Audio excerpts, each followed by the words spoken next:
I've You got the Comrex feed going, Sean? Say it again. You got the Comrex feed going, Sean, so we can hear it? 26. Considering we got... Turn it on right now. Okay. Afternoon and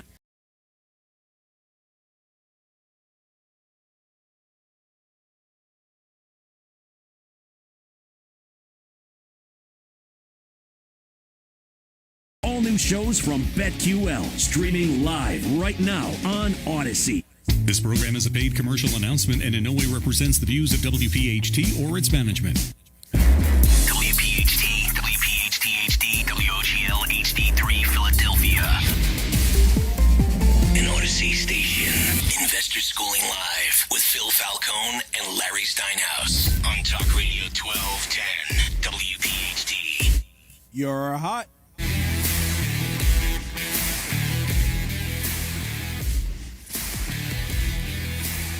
Good afternoon and welcome to Investor Schooling Live. Coming to you from Investor Schooling headquarters. I'm Phil Falcone here with my business partner Larry Steinhaus. We are the founders of Investor Schooling. Get ready to learn real estate investing and stock option investing. You can call us anytime during the show with your questions at 855-939-1137. That's 855-939-1137. Yes, we are a live program, so you can call us anytime during the show, and we'll take your calls. Don't even worry about what we're talking about because we love to take your calls. Investor Schooling is located in Langhorne, Pennsylvania, serving the Philadelphia area in a real brick-and-mortar building. We are local guys accessible to our students a minimum of 2 nights per week. Learn this business, the business of real estate investing and stock option investing, from people who live it every day. That's us. So on today's show, we're going to be talking about a few topics. Bill Gates is America's largest owner of farmland with 242,000 acres. We're going to talk about that, and I think some of that statement is pretty scary. Okay, be fearful when others are greedy and greedy when others are fearful. We're going to talk about that famous saying by a famous guy. Will you regret buying a house in 2021? Question mark. Why you should almost never pay off your house? Buy land. They are not making it anymore. We're going to talk about that. Get a HELOC, a home equity line of credit, on any home you own so you can borrow your equity back to make investments that are going to make cash flow for you. In the last 10 minutes of our show, we're going to have the stock option Sultan come here, and he's going to give us his picks of the week. If you are a stock trader, an option trader, a covered call trader, you want to listen to these picks. And we've also had some questions emailed into us, and I think for 3 weeks we haven't answered these questions. So we might want to make an effort today to try to answer them. One of them is, what formula do you guys use to buy wholesale deals? Do you teach other topics or just stocks and real estate? Why is my home's assessed value different from the market value? And there was a young lady on the Facebook Live who was begging for the answer to that question. There was. Yes. So what's happening, Larry? I don't know, Phil. I'm just trying to figure out, how upset you were last week, and I really want to talk about what happened last week. How upset I was Yeah, last week? he was very upset. So for you guys who listened to the show last week, I don't know if you know this, but Phil was very, very upset last week. So, by the way, if you guys are listening, you need to call in 855-939-1137, 855-939-1137. And, if you were listening last week, and just confirm with me how upset Phil was. And I noticed that you intentionally didn't put it on today's topics, so I must now know who killed JFK. You really must know? I must know. You want to go right into that now? I need to know, Phil. All week, I got to tell you, all week I lost sleep over how much I upset you because I interrupted your story on how you know who killed JFK. You really didn't upset me that much, but what you kept doing was breaking my chain of thought, which made it very difficult to tell you this incredibly difficult story. You want the guy's name? The guy's name? No, I want you to tell me how you figured it out. I'm going to tell you. Well, come on, let's go. The guy who ultimately killed Kennedy, okay? First, let's start with Oswald. Oswald's up in the, book depository from the 6th floor window, and he's using a bolt-action rifle, which is designed to shoot like a full metal jacket bullet for long distance. Yeah, go ahead. Give me 3 shots, actually. 3. Thank you. Thank you. I didn't know you were going to have actual sound effects for it. Okay? I now believe in a theory which has been put out by a gentleman named Colin McLaren. He's a homicide detective from Australia. He decided to take on the case. He flew to Daly Plaza. He did a full, extensive examination of the whole situation. So really, ballistics is what proves this theory. So the bolt-action rifle that Oswald was using, it just fires a shot that drills. It drills a hole in whatever you hit, okay? So it went straight through Kennedy's throat, in the back of his spine, came out his Adam's apple, went into Connolly's body. And if you watch the movie from Oliver Stone that JFK made, he makes it sound like the bullet was crazy and did a bunch of turns, right? But that's not actually true, because the Connolly, who was sitting right in front of Kennedy, in a jump seat, which was actually lower and closer to the inside of the car, had turned right. And if you look at the ballistics, this guy, Colin McLaren, proved that the bullet was a perfectly straight shot. Connolly was turned to the right. That's how it went through his wrist and buried in his left knee, okay, in his left thigh. So what this guy, Colin McLaren, says is that the single bullet theory is correct. But the people who examined it, all right, they missed all of that. They missed the position of the people, the position that they were sitting in. All right? So what does all this mean? A full metal jacket just drills a perfect hole in anything it hits, okay? It goes right through the body, and that's what it's designed to do. It's designed to go like a mile and go through a person, okay? But if you've seen the Zapruder film, you know Kennedy's skull explodes. Sure. Okay? Well, a bolt-action rifle can't do that, okay? But what can? A bullet that is designed to explode, you can buy them anywhere, right? You can even make them yourself just by getting a knife and carving out the shape of a pizza on the top of a bullet. And then what happens when the bullet hits a bone, it splits off in 6 different directions. You understand that concept?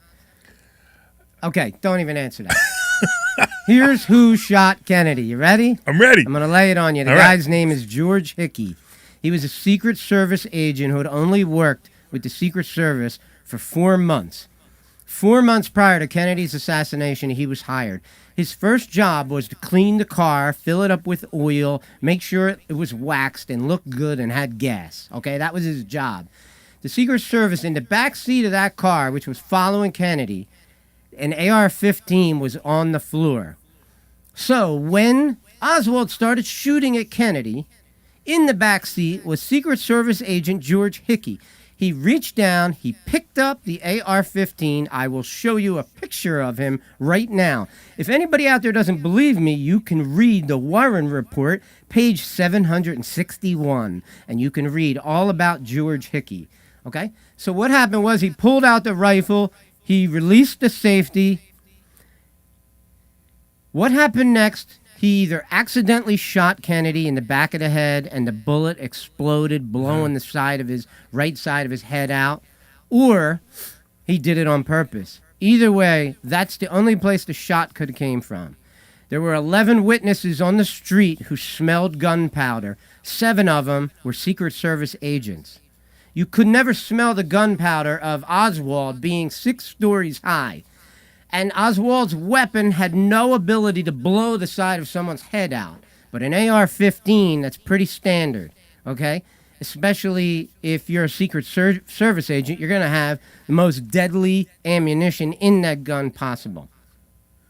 Page 761 mentions George Hickey, and what's really freaky is he goes on the ride to Parkland Hospital and was carrying around the AR-15 inside the hospital the whole time. And didn't he then clean out the car? Or was it somebody else? Well, who the cleaned car was, that was done by Lyndon Johnson. Lyndon Johnson ordered the car to be cleaned. Yeah. Okay, and then so ask yourself this. You can believe in two conspiracies. Let's call one of them the JFK movie by Oliver Stone. A very, very complicated mix of the mafia, the CIA, the Cubans, the Russians. Everybody was involved in it, right? What Colin McLaren is saying in his theory is it was an accidental killing, or potentially he was put there as a plant to do it, okay? Either way, the simplest solution is a heck of a lot easier to believe than that whole giant conundrum of conspiracies, okay? So the way I look But at Oswald was still in the depository shooting at Kennedy. well, So he was supposed to be killed. who was supposed to be killed? Kennedy well, was of supposed course, to be killed. of course. Yeah. Yes, he So- was, as they right. said in the movie, a dead duck. He Yes. wasn't getting out of there. Yes. Okay, so So if the bullet came from Hickey, is that right? yes, George Hickey is his right. name. If the bullet Secret came from Service Hickey agent that George actually Hickey. killed him accidentally or on purpose, you're right. He Okay, was- so now you have a reason who for set it all up. Okay, so let's talk about it. Now you have a reason for a cover-up. Okay, the Secret Service was embarrassed by the fact that their Okay. own person That makes sense. killed the Sure. president accidentally while trying to possibly protect him. Right. Or possibly he was a plan to kill him. Either way you look at it, it's a much simpler solution. Okay. So for all of you who stopped listening a little while ago, we will get back to real estate and stock options right now. All right, well, let's get started. But there's a lot of people out there who are going to feel this way about you. That's fine. I don't sit around at night and worry about what people think of me.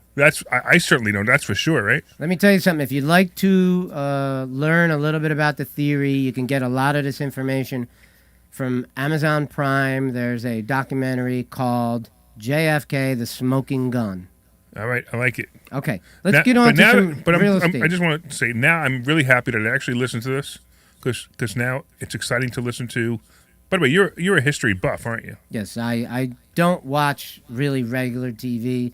I do like movies, but I mostly watch documentaries. I watch documentaries that nobody would watch. Documentary makers don't watch the documentaries I watch. Well, you should make a documentary. Yeah, I'm thinking of making one. What would you like to make a documentary on? I was thinking about making it about me. About you? Yeah. Oh, you think you're that exciting?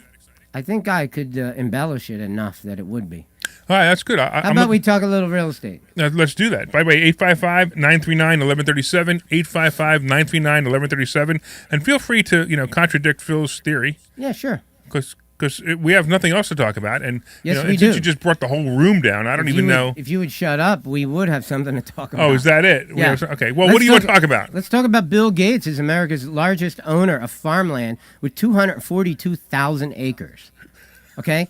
I do not trust Bill Gates. I think he is a creepy dude. Is this the conspiracy theory day? Is that it? Is that what we're just going from conspiracy theory I'm to just sharing conspiracy with you theory? my opinion. Are you going to let me talk, or am I going to have to come over there and Are you going to break put a your magnet nose again? Are you going to put a magnet on your arm where you got your vaccine? I didn't get a vaccine. I would never get a Oh vaccine. no, you don't say it on the radio. Don't Yeah. you know that if you don't have a Larry vaccine while you're on the Steinhaus radio, never got a vaccine. don't you know that if you're on the radio and you didn't get the vaccine, everybody listening can get coronavirus? Yeah. If you listen to the sports stations, you hear a bunch of these crybabies coming on and going, the Eagles players, 50% of the Eagles players don't have the vaccine. They're being so irresponsible. No, they're being very responsible. They don't want to put poison in their bodies. They don't want to die. I will not confirm or deny whether I've gotten a vaccine. Okay. Bill Gates has purchased 242,000 acres of farmland. I know for a fact that he also has been getting patents on seeds and putting them in a vault. Before you go on to this, I just have to say that Scott on Facebook, he writes the new billboard should say conspiracy schooling. That's great. All right, so are you going to comment at all on the first topic, or are you just going to... Bill Gates owning all that. I don't know what to tell you. I mean, it's going into conspiracy theories again, and I can't even begin to comment on that. You can't. No, I mean, do I have like, am I worried about it? I'm worried about it a little bit. That's it. I think it's a pretty scary thing when somebody's trying to corner the agricultural industry. Well, of course, and but it may even be some. It may be, well, was it the road? The road to hell was paved in good intentions, right?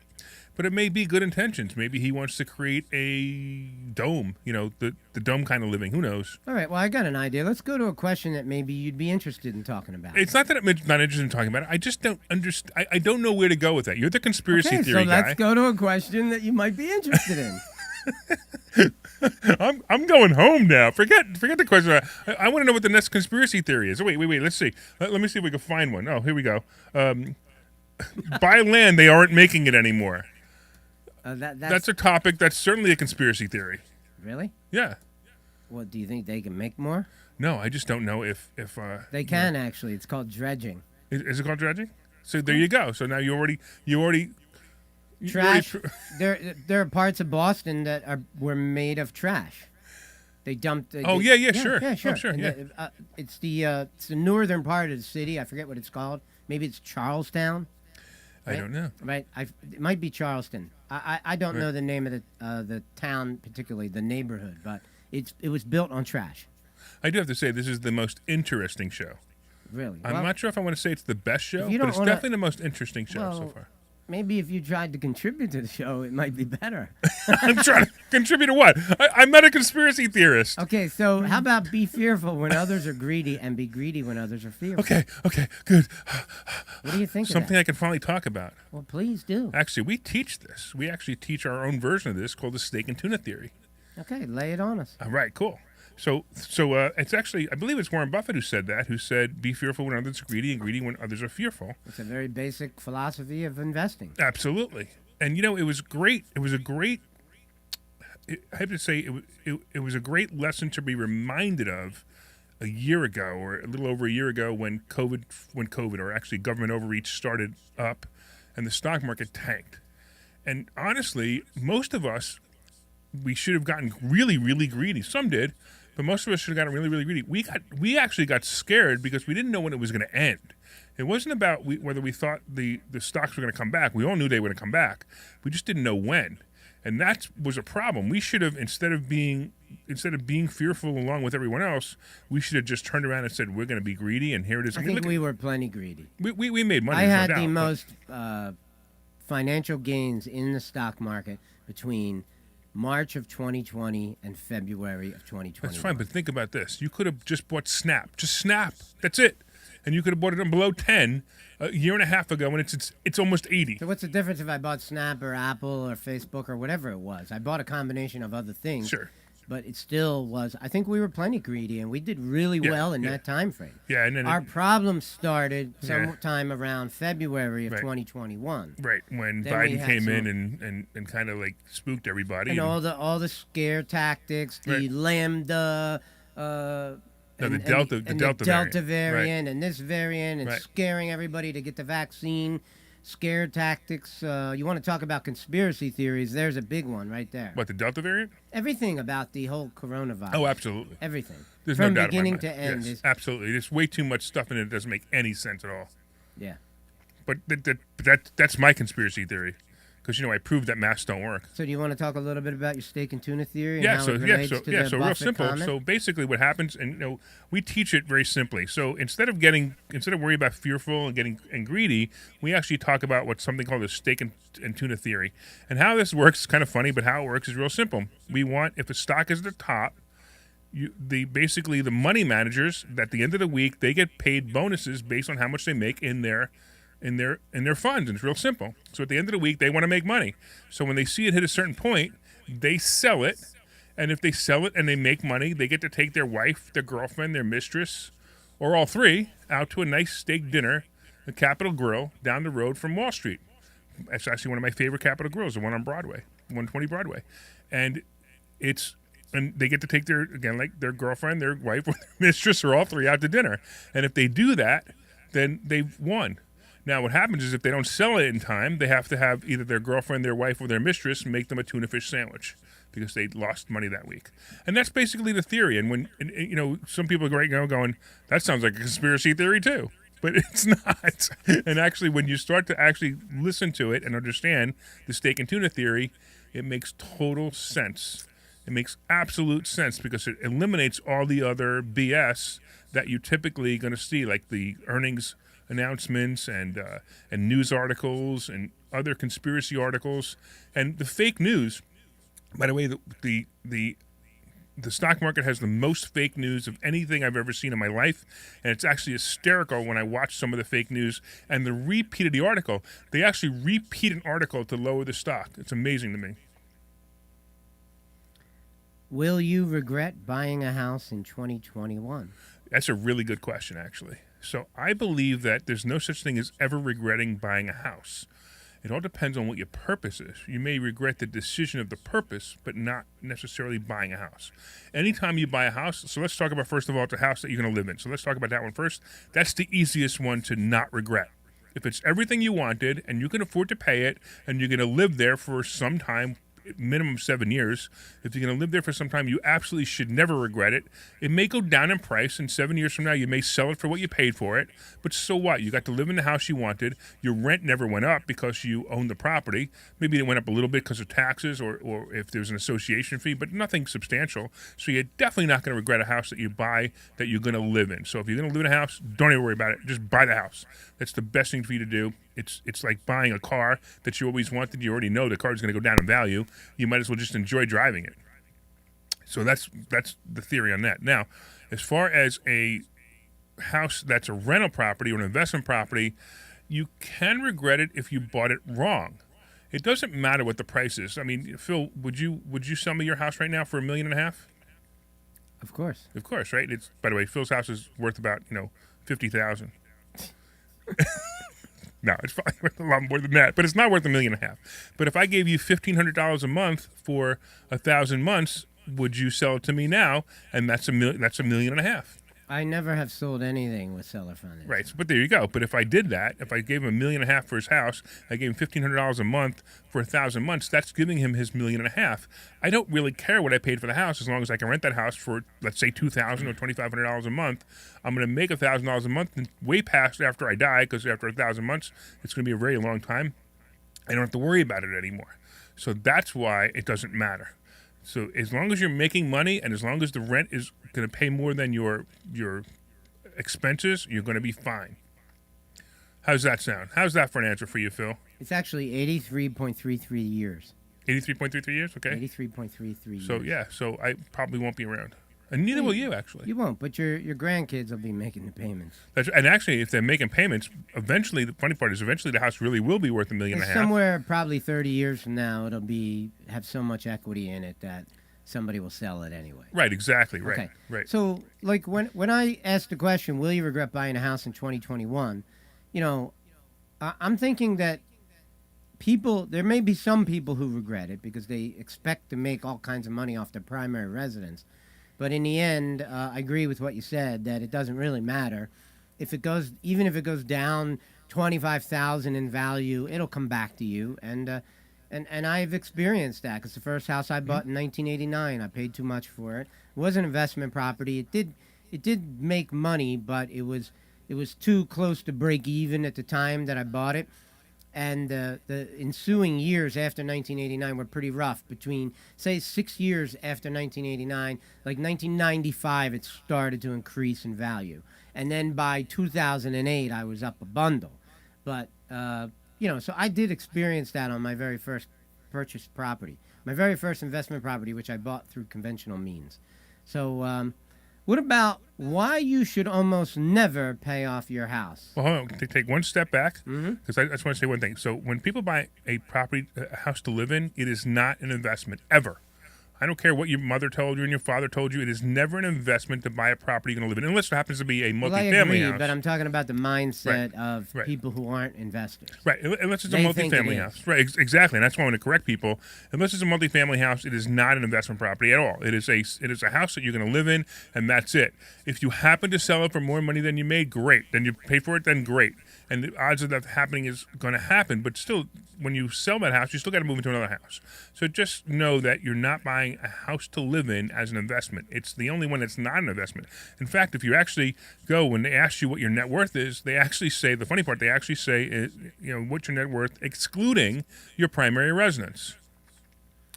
Still, though, there are people out there who their greatest asset is nothing more than their primary residence. Yeah, and that's unfortunate. Yeah. And Well, you know, because they that's- never invested.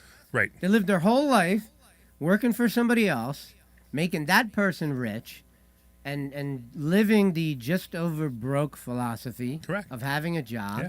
and never stepped out of their world and did something like learn how to do real estate investing or stock option investing. Well, it's funny because there are two people out there. There are two philosophies out there. One is be completely out of debt and just be mediocre, and there are people who teach us, and I understand that philosophy, but that's not what we're going to teach. We're not going to teach people to be out of debt. We're going to teach people to get into massive debt, but not massive debt to go buy cars and furniture.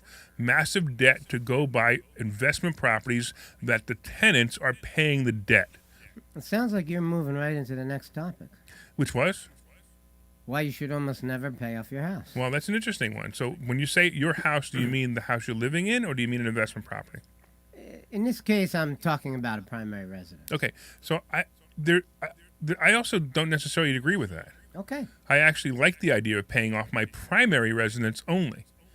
Now, of course, there is tax deductions on the interest, which is fine. But if I was going to pay off my primary residence, what I would do, however, is I'd get a HELOC, which I think is the next topic too, isn't it?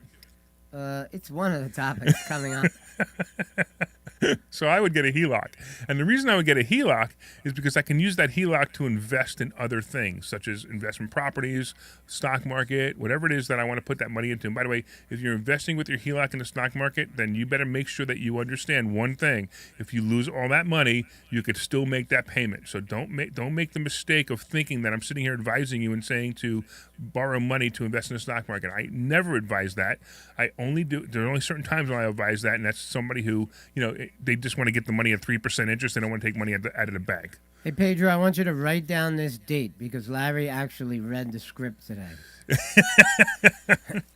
Every week, for you guys don't know, every week Phil writes a script, and I actually have to sit there, and he makes me read it. Don't you know that I can't read? He doesn't actually read it at all. I have to tell him everything. And by the way, the question stated that we're not on yet is get a HELOC on any home you own and borrow your equity back to make investments. Right, and there's another thing you can do with your HELOC. So if you're paying 3 to 4% interest on your HELOC money, lend the money to someone else who's investing in real estate. And that's okay. This way you have a mortgage against that real estate. So if they don't pay, you get their real estate, but make sure there's plenty of equity in it, just like a bank would. Mm-hmm. And if they pay you, then you're making money on your money. You could charge them 7 or 8%.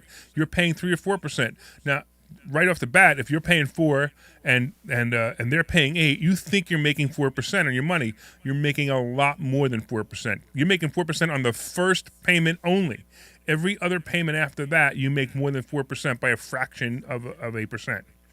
Well, another thing I want to point out is so why you should almost never pay off your house.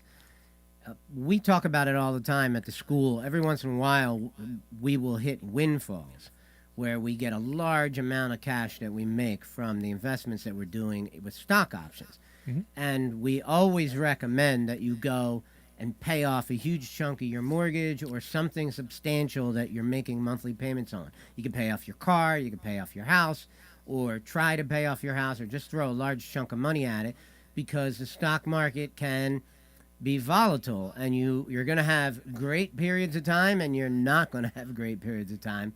So you'll sleep much better at night knowing that you paid off 50% of your house's mortgage with the windfall that you had, when and if you ever have one. So why don't we go to commercial? In this way, investors' conspiracy theory. I'm sorry, was it conspiracy theory schooling? I don't remember what it was. We'll come back. How's that, Phil? That sounds fine to me. All right, send us out, Sean. Hi, I'm Clear. from InvestorSchooling.com. I'm inviting you to a complimentary class in Langhorne This whole this day. Thursday night at 7 p.m. Yeah, I will that teach you than how any to other buy show. ugly houses Yeah, true. and make them beautiful. As a gonna warm up bonus, my coffee. we will also Okay. teach you stock option investing. So get your butt to this meeting, 7 p.m. this Thursday night, Langhorne, doesn't like the microphone in your face. 215-876-3002, InvestorSchooling.com. Hey everybody, it's Larry Sinus from InvestorSchooling.com. You heard my partner Phil Falcone tell you why you should be there this Thursday night to learn about real estate investing and learn about stock options trading. We're telling you right now, you will make more money than you've ever made in your entire life if you learn these two skills. Be there this Thursday night at 7 o'clock in our Langhorne headquarters. Go to InvestorSchooling.com. Pull over right now. Take out your phone and go to InvestorSchooling.com. RSVP right now. InvestorSchooling.com. See you Thursday. Hi, I'm Phil Falcone from Executech Suites. We're an executive suite center in Huntington Valley on Buck Road, 67 Buck Road, Huntington Valley. I'm sure you've driven past it. We're right in between Street Road and County Line Road. We have 47 offices in the prestigious address of Huntington Valley. I have offices starting at $595 a month. You're probably wondering, Phil, what do I get for $595 a month? Let me tell you. You get an office big enough for one person. You get the furniture in that office. You get the telephone on the desk. You get the telephone numbers. You get the fax numbers. You get 2 full-time receptionists to answer the phone in the name of your company and patch the calls to you. So if your company's ABC Painting Company, hey, ABC Painting Company, how can I help you? Would you like to talk to Bob? Let me get him on the phone. You could be home sleeping on your couch and I'll patch the calls right to you. What else do we give you? We give you the conference rooms. We give you the kitchen. We give you the mailboxes, the printer, the copier, the scanner, UPS service, you name it. All of the utilities, cleaning service, and best of all, we give you free coffee. Get yourself to Executech Suites. Phone number is 215-942-7701. 215-942-7701. ExecutechSuites.com.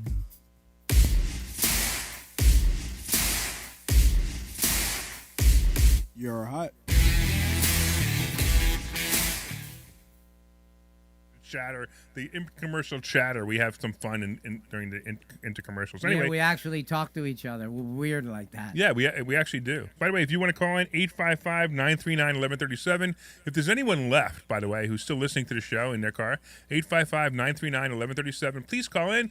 Let us know what's going on. You're actually like worried that people are tuning out because you asked me about the JFK assassination? No, I'm more worried that they might be tuning in.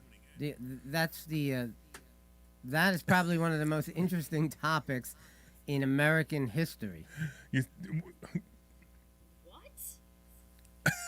heard me.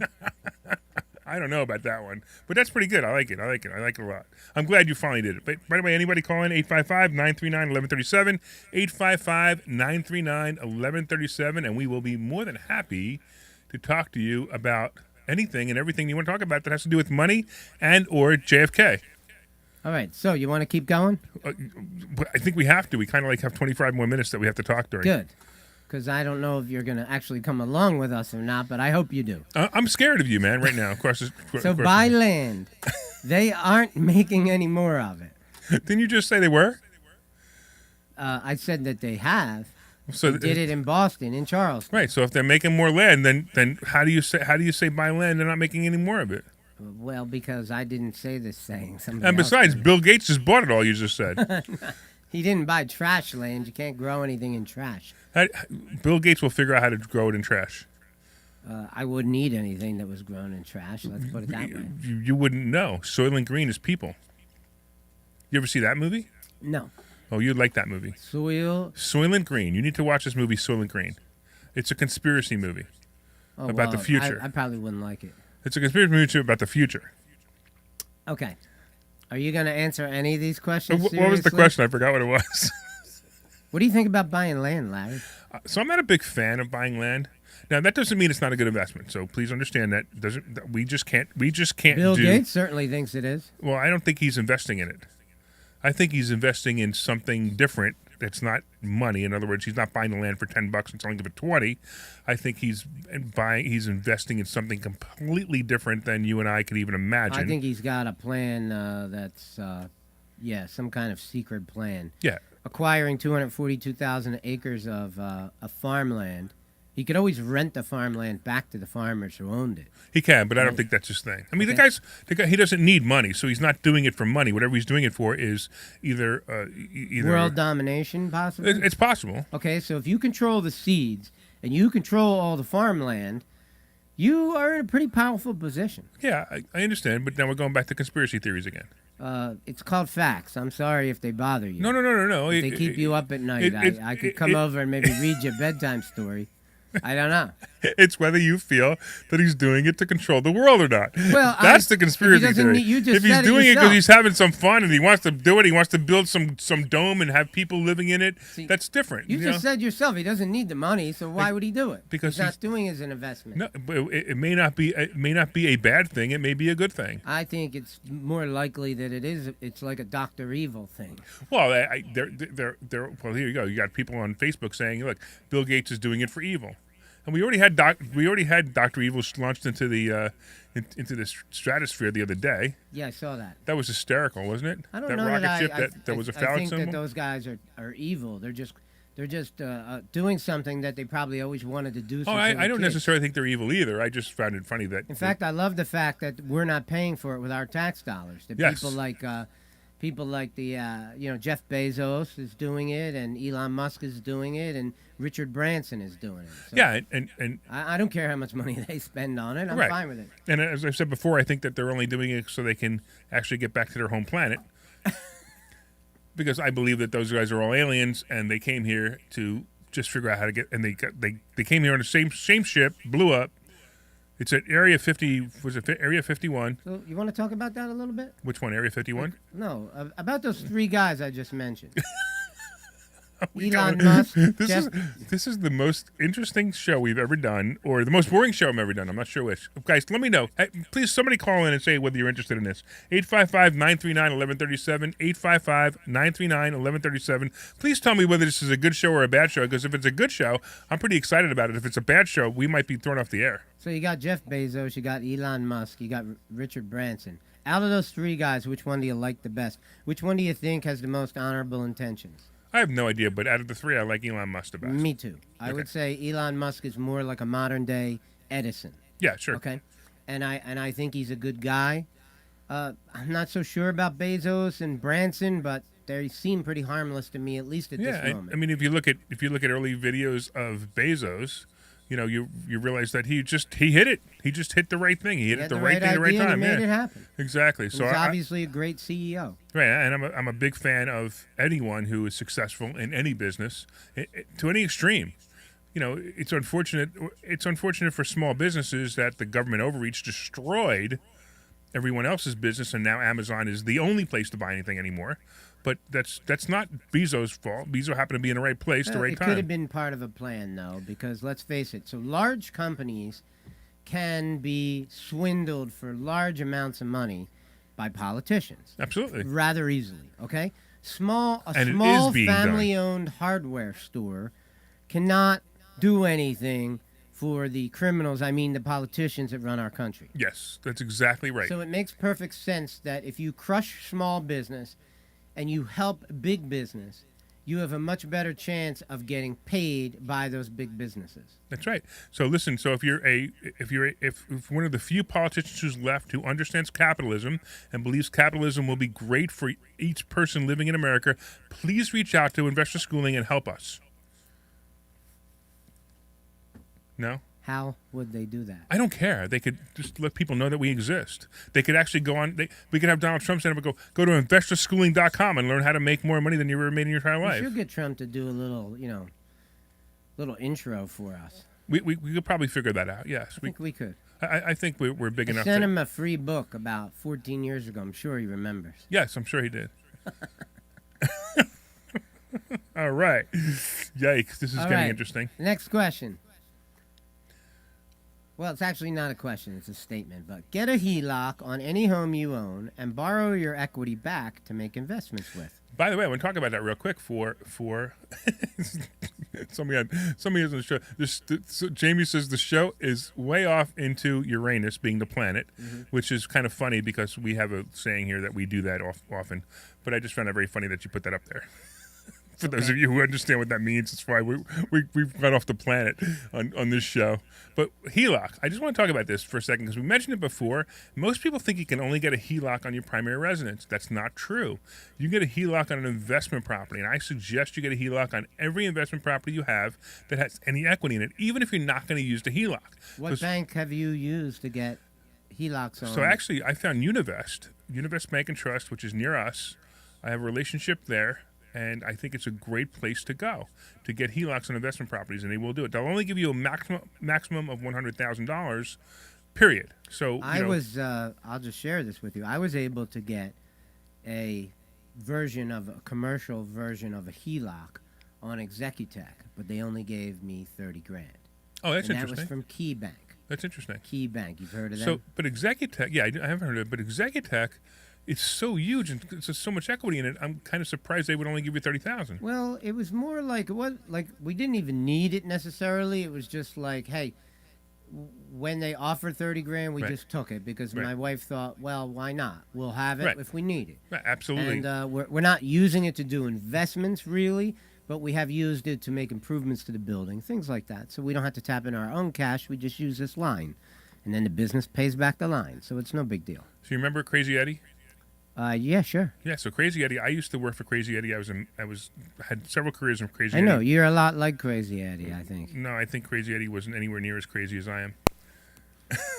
But Eddie Antar, who I met several times, he used to talk about in meetings before he became full-fledged criminal, when he was just a little shady.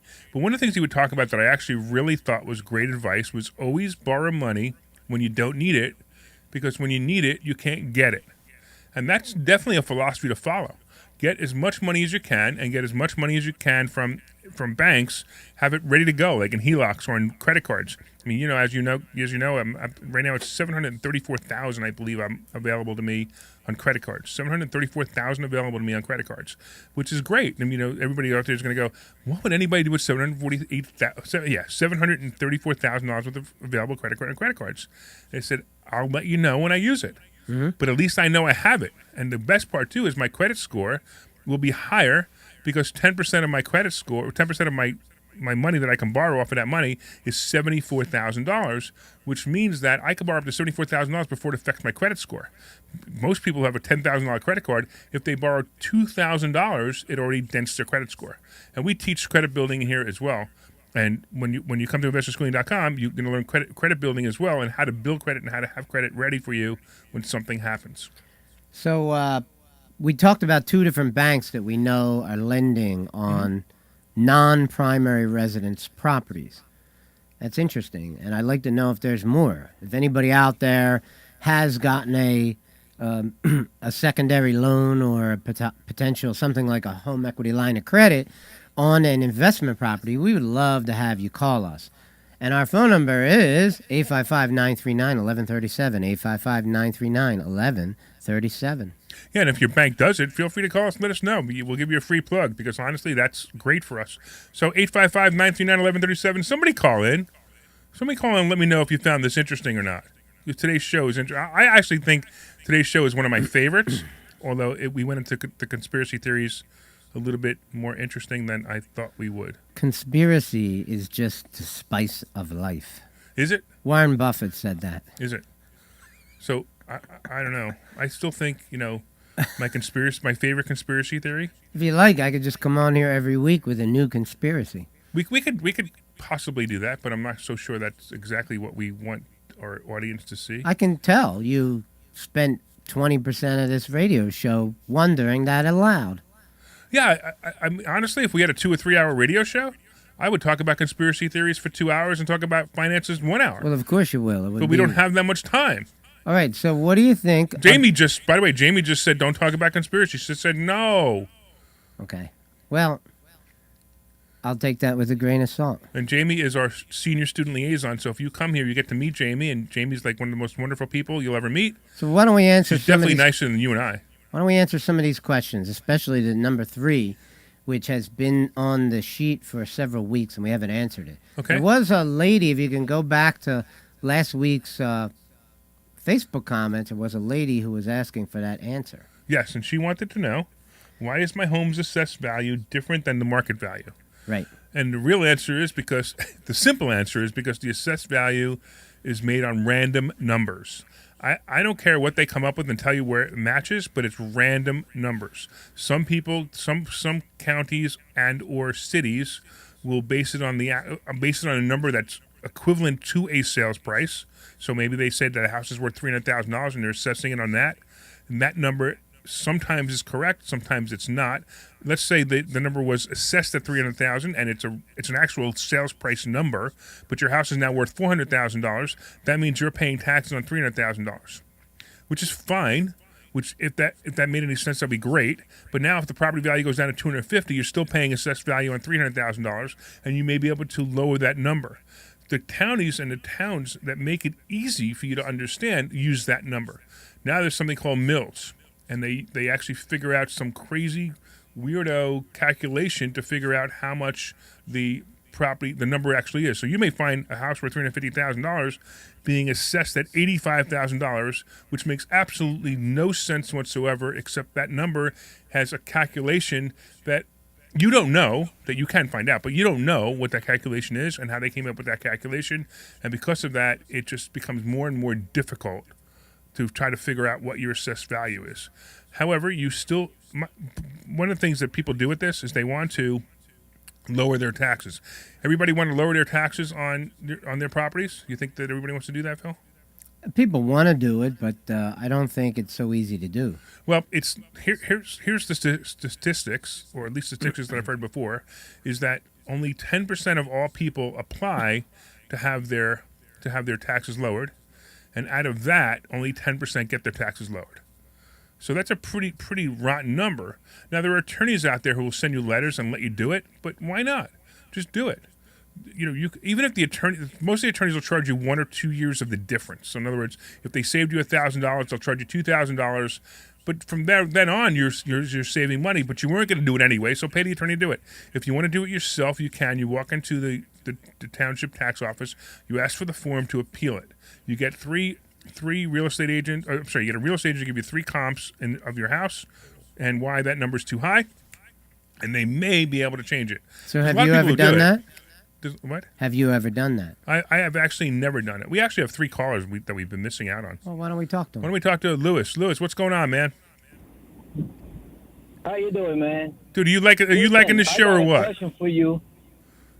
Go ahead. I listen to the show every week. Every week. This show is always interesting. Whoever says anything different is, I don't know what they're thinking about. All right, but I gotta know, was today's show interesting more or interesting less? Yes. Yes. Can we have more detail, Lewis? I don't think it's less. More? No. It's not more and it's not less. That's what you're saying. Because I missed the Kennedy stuff. I missed that part. Okay. All right, so what's your question? So, I don't know. Okay. Do you have a question? I got a question for you. Sure. Yeah, I have a question for you. I just refinanced my house, and when my loan was paid off, the one that I refinanced, he got off of my credit score. My credit score dropped by 50 points. Okay. Then when the new loan found its way into my credit score, into my credit thing, they dropped it some more. So I lost probably 60 to 80 points upon refinancing my house. Okay. So I was thinking. Yeah. Go ahead. So let me ask you, what did your credit score drop to? Do you mind telling me? I from 640 to like 605, something like that, and then he. Okay. I was one of them was 7 something. My credit score is a little over 600 right now. Okay. All right. So here's what you need to know. You need to learn how your credit score is calculated, because you don't know how your credit score is calculated, and I can't teach it to you now. We have 9 minutes left of the show, but I can't teach it to you now. I probably couldn't teach it to you on the air anyway. But you should come to our class, and we will teach. As a matter of fact, I'll tell you what. If you want to write this down, anybody else want to listen to this, go to investorschoolingapp.com, investorschoolingApp.com, and you could download our app. It's a free app. You can have it, and there's some videos on there. And one of the videos on there is everything you ever want to know about money, like drinking from a fire hose or something like that. And you can watch that video, and in there I even talk about credit score and how it's calculated, and you'll actually learn how to do that too, which will be a great idea. I heard you mention that app last week, and I missed it. The whole Investor Schooling app. App.com, right. And you can download it for iPhone or for an Android or anything else you want to download it for. But do that, Lewis. Have you ever been here before? 3 times. You've been here what? 3 times. You've been here 3 times? About 3 times. Well, what are you doing? You need to come. You know me. We talked before. What? He says that you know him. We've I'm talked like before. 2 hours. Let's go to the next All right, one. let's do this. We got to run, Lewis. Why don't you come back tomorrow and we'll talk to you some more. Real quick, let's grab Jose. Jose, what's going on, man? Yo, what's going on, my brothers? How y'all doing, Phil and Larry? Hey, what's happening, man? You're a student, right? Yeah, this Jose, the Army guy. You already. Oh, know I know who it is. exactly who you are. Yeah, we got 30 seconds for you, man. So quick, get to your point. Look, I'm just getting to the point. Look, the show was great. Adding history with all the education that y'all were doing. I just want to let y'all know the show was great. I was like at the edge of my seat waiting for Phil, to say the deal about last week with JFK. So just letting you know, like, man, the way what y'all doing is great. Every show is great, but adding this together with education, It's awesome, man. All right, cool. Thanks, buddy. We appreciate that. Real quick, Scott, what do you got, man? Hey, great job, Larry and Phil. Enjoyed the conspiracy. I got a big, huge Bible of conspiracy, but I wanted some time. I know you don't have a lot of time, but to talk about trust. Keep up the great work. We talked about trust the last 2 weeks in a row, man. But come into tomorrow, and we'll talk about it in class for you. All right. All right, thanks, man. All right, it's time. What do you think? You think? It's time.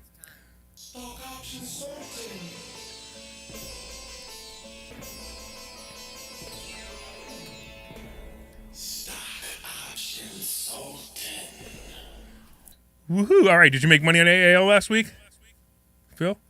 On AAL? No. You didn't make money on it? You didn't play it? No, I'm in it. Oh, okay. So, yeah, I had a whole bunch of AAL, and, as the rule says, get out before earnings. I got out the day before. I took a whole bunch of profit. I was very happy to do that, and it worked out really well. But I'm going to tell you right now, it's another play. AAL is still a play. In fact, the only thing left that I can see as a recovery play are all the travel stocks, AAL, Delta Airlines, Carnival, RCL. They're all going to come back, and I would watch them really carefully. I'd like to see AAL below 20 before I bought it again, and it's at 21 now, so I think that's certainly a possibility.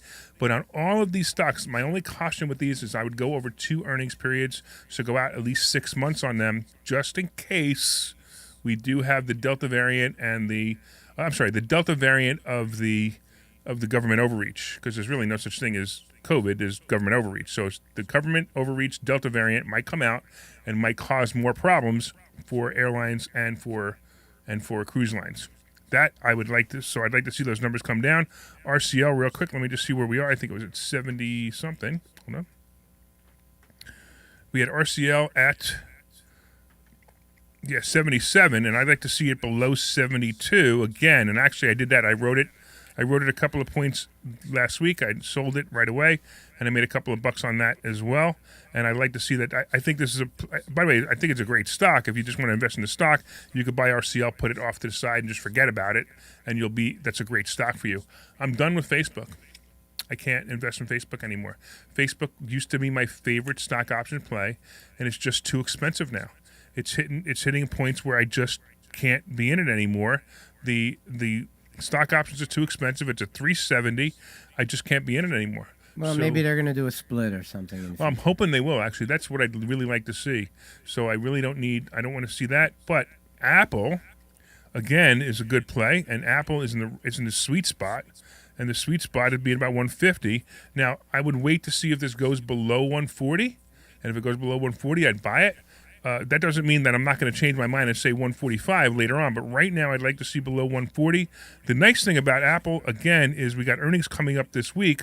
Actually, earnings coming up on Tuesday, which means it's probably too late. Most likely, Apple's going to crush earnings, and it's going to be great. By the way, I wanted to talk about why Facebook popped the other day. Facebook popped the other day because of Snap and Twitter, not because of Facebook. So what's happening is people are thinking that if Snap and Twitter made so much money, Facebook's going to make money too. I don't necessarily agree with that philosophy. I think first of all, if I was going to play anything on Facebook, I'd put a put on it right now. But I won't do that 2 days before earnings because I think that's a bad play. But I also think that Facebook will drop. If it goes to the 3 1/4 again, I'm going to turn it back on as one of my 6. If it goes into the 3 1/4 range, I'd like to see that. That would be a great play. That would be a great play for me, and we'll have to see how that plays out. All right, you got anything you want me to look at? No, you got nothing for me to look at? How about JNUG? JNUG, anytime it hits 68 or below, is okay. I'm in JNUG for the long run. Yeah, I've got a 65 strike price that I paid $15 for, which means 80 is my break even. I think it's into November.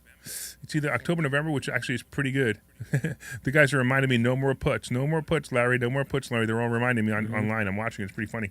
So our students we've been told that we're not doing puts anymore because we keep getting burned on them. But JNUG, I like JNUG. I think it's a good play. Alibaba at 205, where it is right now, is absolutely a play, but don't play it too far. 212, 215, absolute max. And if Alibaba goes below 200, again, let's go for 195, and I would ride that up to 207. I wouldn't go very far because it's on a downtrend, and I don't want to see us get hurt in Alibaba. Although again, great stock and a great play. Ford. We talked about we were all playing Ford puts, and it worked. We all made money on it, but I think I got to wait now. I'd like to see Ford below 12 if I bought a call on it. So I don't want to touch it right now. I just want to monitor it and see where that goes. Coinbase is another one that I like a lot, and the reason I like Coinbase is honestly because people are buying crypto, whether crypto's up or whether crypto's down. When crypto goes down, it's like a flurry of buying it. When crypto goes up, it's a flurry of buying it. So Coinbase makes money every time someone buys crypto, which to me makes total sense. So they don't care whether the price is up or down. They just care how much volume there is with crypto. So I like the idea of Coinbase, but at 225, too high for me. I'd like to see 215 or below, and I'd jump all over it. Matter of fact, I think it's a fantastic play at 215 or below. Even 220 might be a good play if it goes below 220. I still think it's a good play. It's also, I believe, it's also a good long run stock. In other words, if you want to own it as a stock, I think it's a good long run stock. You just hold on to it and never mind. But you may want to buy crypto instead. It may just be easier. So we got about a minute left, Phil.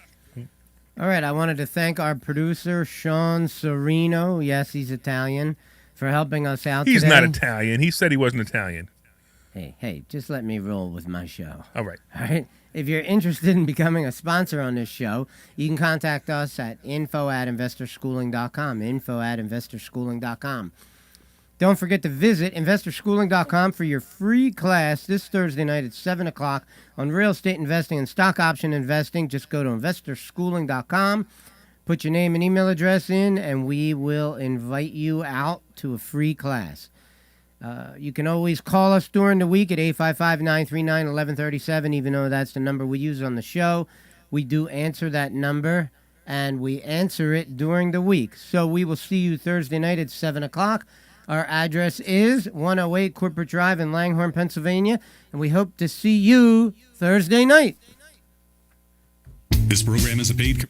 Clear. Thanks, man. Take care. All right, guys. Have a good week, and